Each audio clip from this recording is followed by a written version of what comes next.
But I would always recommend to stay in those legal lines if you want to be safe. And yeah, I think it just depends on intent.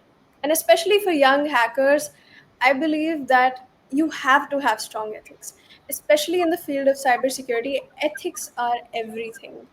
So yeah, that's my answer. Thank you so much for asking the question.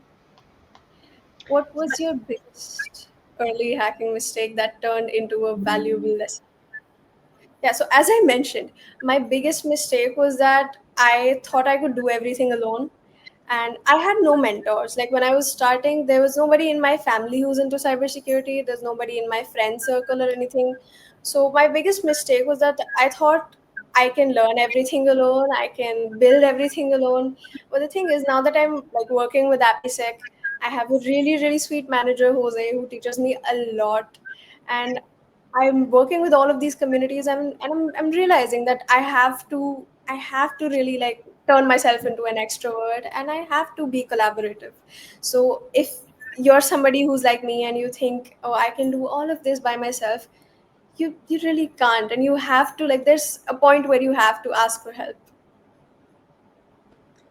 Another question was, should schools and communities do more to identify and guide young, curious mind towards ethical hacking path? They definitely should. And the thing is, there's a huge gap, especially in the schooling system, when it comes to cybersecurity education.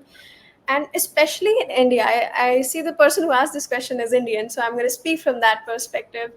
In India, we don't really get taught cybersecurity in schools, right? And there's like most of these like students who join these platforms are school students, and they need to know about not just cyber safety but also about careers in cybersecurity, because I believe cybersecurity is the future, right? I mean, like AI can replace to some extent software developers or like web application developers, but cybersecurity is something that's to some context it's always going to be human centric. So I think schooling systems should definitely integrate all of these different career paths in cybersecurity, especially because our youth should not fall into the wrong direction. So yeah, that's my answer. Thank you so much for asking this question. And then there's another question that I have: is hacking more about skill or mindset? I believe mindset is a skill, so it's about both.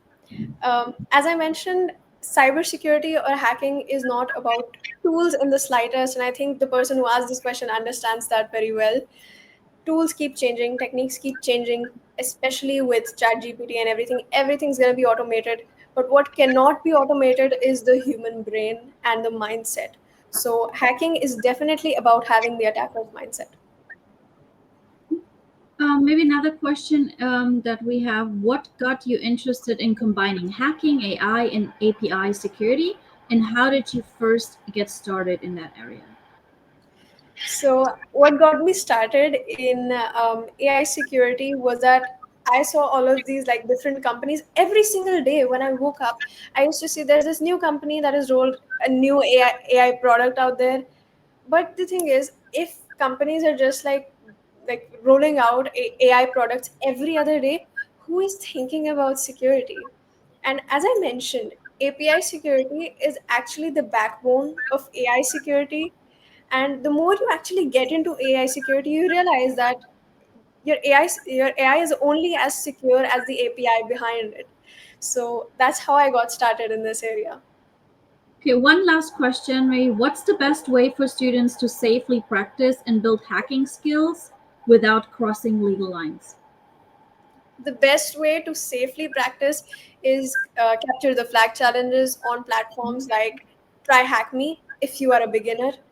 You don't need to purchase their labs. If you're a beginner, like just do the free ones. And once you actually get to a level where you're able to hack most of their like Windows and Linux machines, then move on to Hack the Box, which is a lot more real world oriented. And once you are very good at Hack the Box, then of course you can move to freelance pen testing. Okay. Um, Maybe another one if we have time. There are usually some fun OSINT challenges and CTFs. I like the geolocation ones too. Yeah, the geolocation challenges are really fun. You feel like a stalker, but it's all for good intent. Hmm. Okay. So I think we've gotten through all the questions. Most of them, we can't cover everything, but thank you so much for being here and part of this panel and the focused session. So hope to see you again in the future, and all the best. Please follow us in the next session, please. Of course, I would love to. Thank you so much for having me here. Happy Thank you. hacking, guys. Bye bye.